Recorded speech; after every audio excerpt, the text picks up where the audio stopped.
Assalamualaikum warahmatullahi wabarakatuh. Selamat pagi semuanya. Apakah sudah ada yang menonton live ini? Oh udah, kita absen dulu ya kayaknya. Ada Linda, ada Gina, ada Shania, ada Tasya, ada Tara, ada Aura, ada Nida, ada Adel, ada Surya, ada Albi, ada Kayla, ada Cika, ada Arya, ada Karisa, ada Najwa. Apalagi nih, ada Maul. Wih, ternyata rame ya guys. Ada Maul, sampai mana tadi kan lupa. Ada Elisha, ada Rida, ada Aliza. Wih, banyak. Ada Mai, ada Rani. Oh, banyak banyak yang nonton ternyata guys. Nah, berhubung banyak yang nonton ya, karena biasanya penontonku tuh nggak sebanyak ini. Jadi kita kan biasanya aku tuh membahas tentang per JKT48 ini, dan biasanya aku juga buka X. Tapi karena di X ini banyak yang bikin aku iri ya, karena kemarin ada sesuatu hal lah ya. Jadi kayaknya kita akan membahas hal yang lebih bermanfaat aja deh kayaknya. Nah, tadi kebetulan aku habis melihat dan membaca sedikit mengenai penetapan kadar kalsium pada ikan teri basah dan teri kering yang dijual. Dan ini berhubungan dengan kadar abu ya, teman-teman. Karena minggu lalu aku tuh habis melaksanakan praktikum kadar abu kebetulan menggunakan metode pengabuan kering. Tapi kali ini aku habis membaca jurnal ini, aku tertarik kayaknya untuk membahas sedikit mengenai uh, analisis kadar abu menggunakan metode titrasi kompleksometri atau titrasi EDTA. Kayaknya menarik ya.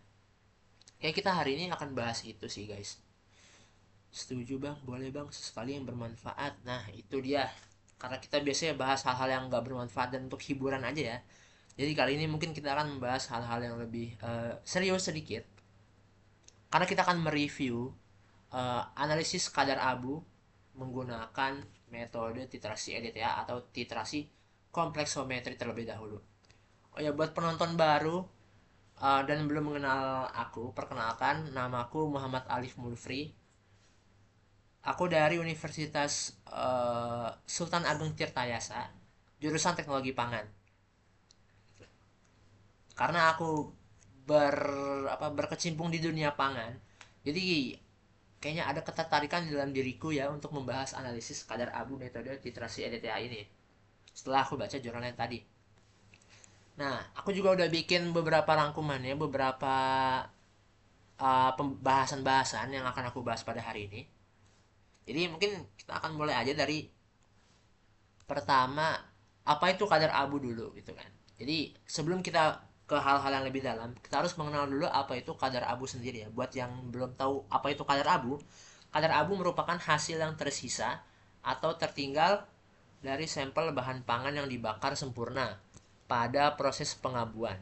Residu yang didapatkan merupakan total abu dari suatu sampel.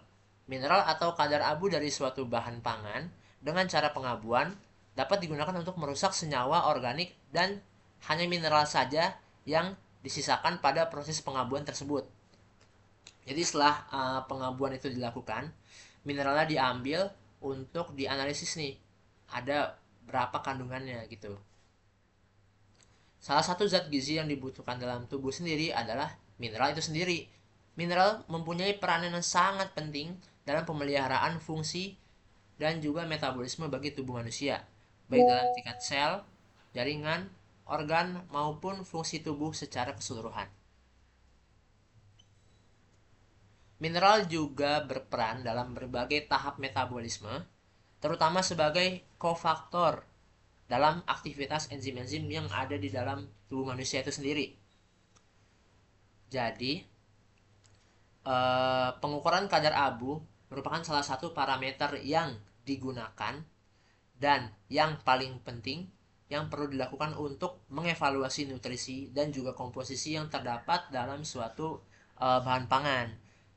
Semakin tinggi nilai kadar abu pada suatu bahan pangan, maka semakin banyak kandungan bahan anorganik yang terdapat dalam bahan pangan atau produk tersebut. Komponen bahan anorganik yang terdapat pada suatu produk sangat bervariasi baik jenis maupun jumlahnya. Jadi pada suatu produk pangan terdapat batasan-batasan mengenai kadar abu yang dapat terkandung dalam produk tersebut sesuai standar ya tentunya. Nah, setelah kita tahu apa itu kadar abu, apa itu mineral ya, kita akan membahas tentang metodenya. Nah, tadi aku juga habis membaca tentang metode titrasi kompleksometri atau titrasi EDTA ya. Jadi titrasi kompleksometri ini merupakan suatu titrasi yang berdasarkan pembentukan senyawa kompleks antara kation dengan zat pembentuk yang sangat kompleks. Kompleksiometri adalah pembentukan zat kompleks berwarna oleh logam dengan menggunakan larutan standar. Jadi untuk menghasilkan zat kompleks yang berwarna harus dicampurkan dengan logam dan larutan standar. Sebagai zat pembentuk kompleks yang banyak digunakan dalam kompleksometri, yaitu garam dinatrium etilendiamina tetraasetat. Ketergantungan dari campuran kompleks yang telah dibentuk bergantung pada sifat dari kation dan juga pH larutan. Dengan cara ini, titrasi ditunjukkan dengan menggunakan indikator-indikator tertentu. Untuk menentukan titik akhir dari titrasi ini, ditunjukkan dengan menggunakan indikator logam yang disertai dengan adanya perubahan warna yang terjadi pada Erlenmeyer. Nah, jadi untuk melihat titik ekivalen atau titik akhirnya itu ditandai dengan perubahan warna ya teman-teman. Selanjutnya ke titrasi kompleksometri ini memiliki prinsip yaitu larutan yang mengandung ion Ca2+ atau ion logam akan membentuk kompleks dengan EDTA sehingga kadar dapat diketahui. Jadi begitu teman-teman penjelasan mengenai titrasi kompleksometri dan juga prinsipnya. Setelahnya kita akan intip ke prosedur analisisnya. Nah, jadi saya mengambil prosedur ini dari jurnal yang telah saya baca tadi mengenai penetapan kadar kalsium pada ikan teri basah tadi ya. Saya melihat prosedur kerja dari jurnal ini. Jadi yang pertama dilakukan terlebih dahulu pembakuan Na2-EDTA. Langkah pertamanya adalah 10 ml larutan standar CaCO3 0,01 m dimasukkan ke dalam Erlenmeyer 250 ml. Kemudian ditambahkan 40 ml Aquades dan 10 ml larutan penyangga klorida pH 10 amonium. Yang ketiga, ditambahkan seujung spatula 30-50 mg indikator EBT. Setelah itu, dititrasi dengan larutan Na2-EDTA 0,01 m sampai terjadi perubahan dari warna merah keunguan menjadi biru. Seperti yang sudah saya jelaskan tadi bahwa prinsipnya adalah mentitrasi kandungan ion dengan EDTA. Selanjutnya, dicatat volume Na2-EDTA yang telah digunakan. Untuk prosedur kedua, ada prosedur perlakuan untuk sampel, yaitu ikan teri kering yang telah dihaluskan dengan mortir dan stamper ditimbang dengan seksama masing-masing 100 gram dan ikan teri nasi basah ditimbang masing-masing 100 gram. Sampel-sampel ini saya ambil dari sampel jurnal yang tadi saya baca mengenai penerapan kadar kalsium pada ikan teri tadi. Lalu yang kedua, dimasukkan ke dalam cawan porselen dan dipanaskan dengan bunsen sampai menjadi arang. Jadi kita akan membentuk abunya dulu dengan cara memanaskan si sampel tersebut di dalam suhu yang sangat panas atau ya di bunsen sampai menjadi arang. Kemudian dipijarkan ke dalam tanur pada suhu 500 sampai 550 derajat Celcius selama kurang lebih membentuk abu putih dengan waktu 4 jam sampai 5 jam. Kemudian ditimbang 6 gram dari abu putih yang telah didapatkan. Kemudian ditambahkan HCl2n sebanyak 6 ml lalu dimasukkan ke dalam beker glass dan diuapkan airnya sampai mendidih menggunakan water bath untuk menghilangkan airnya. Terakhir, dilakukan penyaringan dengan kertas saring lalu filtrasi ditampung dalam labu ukur 100 ml. Filtrasi dibuat untuk dilakukan uji kualitatif. Kemudian analisa sampel dengan filtrat yang tadi sudah dibikin, diambil 2 mili dan dimasukkan ke dalam tabung reaksi, lalu ditambahkan 1 mili larutan amonium oksalat 2,5% dan dikocok, kemudian didiamkan dan akan membentuk endapan putih setelah didiamkan tersebut. Setelah itu diambil 2 mili filtrat, dimasukkan ke dalam tabung reaksi, lalu ditambahkan 1 mili H2SO4 dan 1 mili etanol. Dikocok dan didiamkan hingga membentuk endapan putih kembali. Untuk terakhir ada analisis kuantitatifnya. Itu dilakukan dengan menimbang 6 gram abu ikan teri yang sudah dilarutkan dalam 6 mili HCl2N, lalu dimasukkan ke dalam beker glass, kemudian diuapkan airnya sampai mendidih menggunakan water bath. Kemudian saring dengan kertas saring,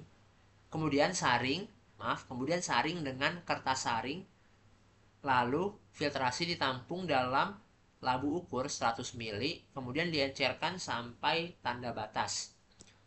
Setelah itu, diambil 10 ml larutan uji dan dimasukkan ke dalam abu Erlenmeyer 250 ml. Lalu ditambahkan larutan penyangga amonium klorida hingga pH 10. Setelah itu, ditambahkan seujung spatula indikator Murexide sehingga larutan berwarna merah muda. Lalu dilakukan titrasi dengan larutan Na2-EDTA 0,01 m sampai menjadi perubahan warna dari merah muda menjadi ungu kebiruan. Perlakuan diulang sebanyak 3 kali untuk masing-masing sampel yang digunakan. Untuk prosedurnya mungkin kurang lebih seperti itu ya. Memang agak rumit, cuman menarik untuk kita bahas karena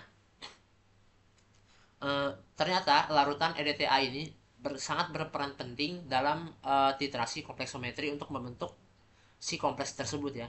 Jika ia bereaksi dengan ion logam.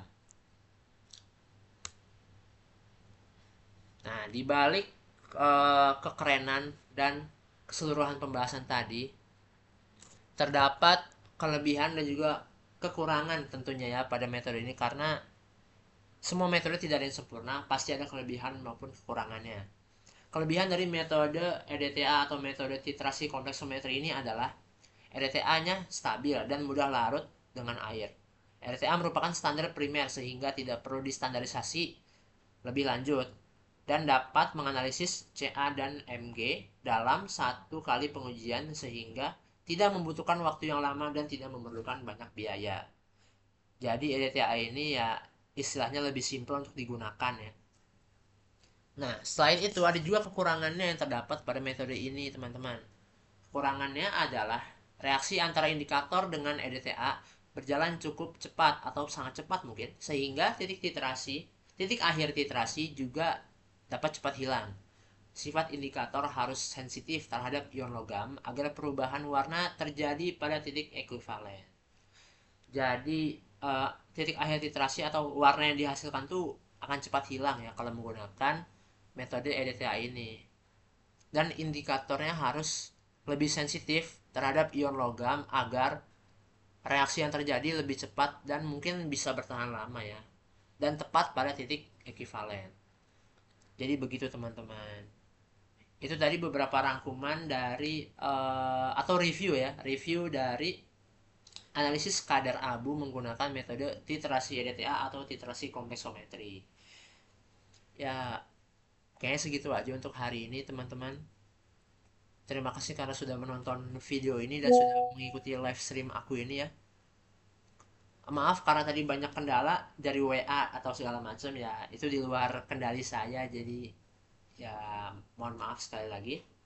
Dan terima kasih sudah menonton video ini sampai akhir terutama ya.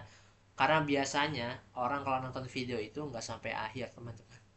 Apalagi tentang pembahasan serius. Tapi menurutku ini pembahasan yang menarik, jadi orang-orang mungkin pasti bakal nonton sampai akhir ya, apalagi yang sedang mengikuti live stream ini ya. Aku lihat juga kayaknya masih banyak. Kalau gitu buat yang lagi nonton dan buat yang nonton replay, terima kasih atas perhatiannya dan terima kasih sudah menonton video sampai akhir. Kurang lebihnya mohon maaf. Assalamualaikum warahmatullahi wabarakatuh. Saya Muhammad Alif Pulfri, signing out.